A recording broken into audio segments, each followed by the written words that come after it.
Oke, assalamualaikum warahmatullahi wabarakatuh. Bertemu kembali di channel Aldo Bako, dan di sesi kali ini kita bakal membahas ya konten yang kemarin sempat tertunda ya, yaitu sukses membangun bisnis online di tahun 2023 ya.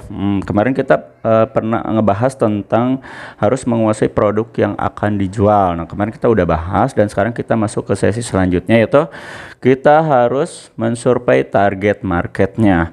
Jadi perlu teman-teman ketahui untuk target market, contohnya usaha, jenis usaha yang sedang saya kembangkan itu bisnis tembakau. Jadi untuk sebelum teman-teman menggeluti itu terjun ke bisnis tembakau, teman-teman harus bisa, atau misalnya seharusnya teman-teman tuh bisa melakukan survei dulu. Artinya itu sebelum teman-teman terjun dan mulai berjualan, teman-teman seharusnya saya rekomendasikan banget gitu kan buat teman-teman untuk melakukan survei. Nah, survei itu ya tentunya dilakukan di tempat teman-teman. Contohnya misalkan teman-teman cari dulu ini siapa yang mau jadi target marketnya. Contohnya misalnya ini target market itu produk kita itu untuk orang dewasa, misalkan orang tua, anak muda, misalkan jenis pendidikannya apa gitu kan. Jadi survei itu ya mencakup semua hal gitu kan, tentang ya bagaimana supaya si produk kita itu nanti begitu datang ke tempat kita atau saya kirim ke tempat teman-teman itu enggak lama diam di toko atau di gudang. Jadi langsung kalau misalkan teman-teman survei sebelumnya itu produk langsung keluar. Nah, contohnya misalkan untuk saya teman-teman yang saat ini masih baru mungkin ya, untuk jenis tembakau itu misalkan contoh ada yang misalkan jenis kretek. Nah, nanti teman-teman survei dulu jenis kretek itu kan banyak ya, ada yang jenis Sampurna Mil, yang kretek pabrikan itu kan, ada yang Samsu, ada yang Marlboro, terus ada yang tuh Gudang Garam, Jarum Super dan sebagainya. Nah, itu teman-teman perlu mensurvei dulu, misalnya yang paling dekat ya, teman-teman, tetangga, atau ya satu kampung aja dulu, misalkan satu desa. Itu teman survei dulu, kira-kira produk yang paling best seller atau misalkan yang paling diminati di tempat teman-teman itu yang kreatif itu apa aja. Contoh misalkan ternyata pas teman-teman survei di satu kampung aja dulu misalkan gitu kan, ternyata banyaknya tuh Samsu, Sampurna Mil, Marlboro misalkan segitu. Nah, ini nanti bakal jadi bahan acuan bahwa yang nanti bakal teman-teman dominan jual itu produk kretek yang itu. Terus lanjut itu ke yang kretek. Sekarang kita ke yang flavor. Yang flavor kan kita punya produk yang namanya itu buah-buahan sama yang minuman. Untuk varian produknya jenisnya tuh banyak banget, brandnya juga banyak banget. Dan kita ambil yang simpelnya aja, buah-buahan sama minuman. Itu nanti teman-teman biasanya itu kan, kalau menurut pengalaman dari teman-teman yang sering konsul atau misalnya sharing ke saya tuh, kebanyakan yang flavor sama yang flavor gitu, yang buah-buahan sama yang minuman itu lebih dominan disukai banyak anak muda. Nah, tentunya kan teman-teman nanti kalau misalkan survei ya, nanti kalau misalnya teman-teman di tempat teman-teman tuh ada tempat-tempat kayak modal kos-kosan, kuliahan atau apartemen, itu bisa dimasuki ke sana. Apalagi teman-teman punya channel, teman-teman tuh punya relasi, itu bisa dikembangkan dari sana. Karena rata-rata tuh yang flavor itu kebanyakannya anak muda gitu kan. Nah, setelah ketahui nih anak muda tuh ngumpulnya di mana. Nah, ini offline dulu kan. Kita nggak ngomongin online dulu, yang offline dulu. Ini ngumpul di mana? Nanti teman-teman kunjungi ke sana gitu kan, melakukan survei.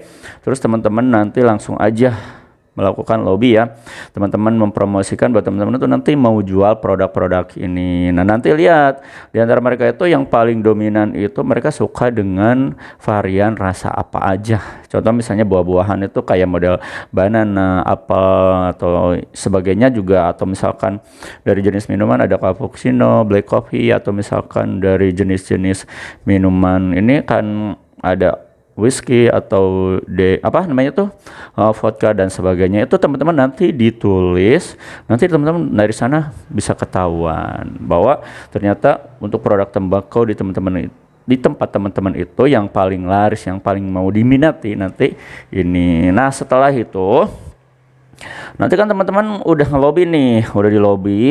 Nah, udah ada catatannya di sini gitu kan, siapa yang ini. Nanti teman-teman coba begitu teman-teman apa namanya tuh order ke kita ke Aldo Bako, nanti teman-teman kalau misalkan barang datang tuh langsung mereka itu teman-teman panggil untuk dipublikasikan, untuk dipromosikan. Nah, seperti itu kalau misalkan untuk yang offline. Tapi bagaimana kalau misalkan yang online? Kalau yang online justru itu lebih simpel lagi, teman-teman tinggal masuk aja langsung ke komunitas-komunitas. Contoh kan kalau misalkan teman-teman nih, kita contoh aja misalkan di Facebook. Facebook itu sekarang udah ada pengelompok-kelompokan atau komunitas-komunitas. Biasanya kalau untuk yang Tingwe itu pangsa pasarnya tuh misalkan contoh ke ya, misalnya komunitas mancing mania, anak muda kan biasanya orang tua juga masuk, anak muda juga masuk. Terus perkumpulan-perkumpulan anak muda itu kalau di Facebook itu pasti banyak. Itu teman-teman masuk aja ke sana, coba promosikan. Atau misalkan teman-teman yang ada di tempat perum atau segala macamnya biasanya gabung ke komunitas jual beli itu juga bisa.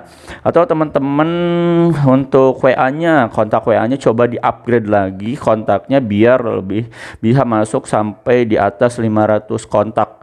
Nah, itu kalkulasinya kalau misalkan dari misalkan 100 kontak teman-teman promosi, masa tidak ada yang masuk satu atau dua. Nah, itu seperti itu. Semakin banyak kontak yang di WA teman-teman, semakin besar kemungkinan teman-teman itu nanti dapat traffic order. Nah, seperti itu kalau misalkan untuk yang online. Atau misalnya di Instagram juga sama teman-teman, ya intinya tinggal follow up aja akun-akun atau komunitas-komunitas yang kiranya tuh teman-teman bisa masuk ke sana. Untuk yang followernya nanti teman-teman ya publikasiin, atau kalau di Instagram tuh bisa di tag sepagar gitu kan, itu lebih gampang lagi nanti ya. Pokoknya kalau untuk yang online apalagi yang di YouTube kayak saya itu teman-teman harus benar-benar itu continue, itu gak boleh telat sehari pun untuk promosi. Nah, itu kalau untuk yang di online. Jadi untuk surveinya tentu kita harus ke offline dulu. Untuk yang online kita langsung aja masuk ke komunitas-komunitas yang udah ada biasanya di setiap itu apa mesin tuh, mau di YouTube atau Facebook atau di Instagram itu udah ada komunitas-komunitas, tinggal teman-teman itu apa namanya itu lebih sharing lagi. Oh ya, ada TikTok sekarang ya. TikTok itu lebih cepat lagi, komunitasnya sekarang lagi banyak viral, teman-teman bisa promosi di sana. Gitu aja teman-teman ya untuk perihal survei target market kalau misalkan mau offline atau online. Nah, untuk yang nantinya kita bakal ngebahas tentang perencanaan modalnya tuh harus kayak gimana, ngambil modal dari mana. Nah, itu aja teman-teman. Itu aja tips untuk membangun bisnis online atau offline di tahun 2023, salah satunya survei target market. Kita ketemu lagi di sesi selanjutnya. Wassalamualaikum warahmatullahi wabarakatuh.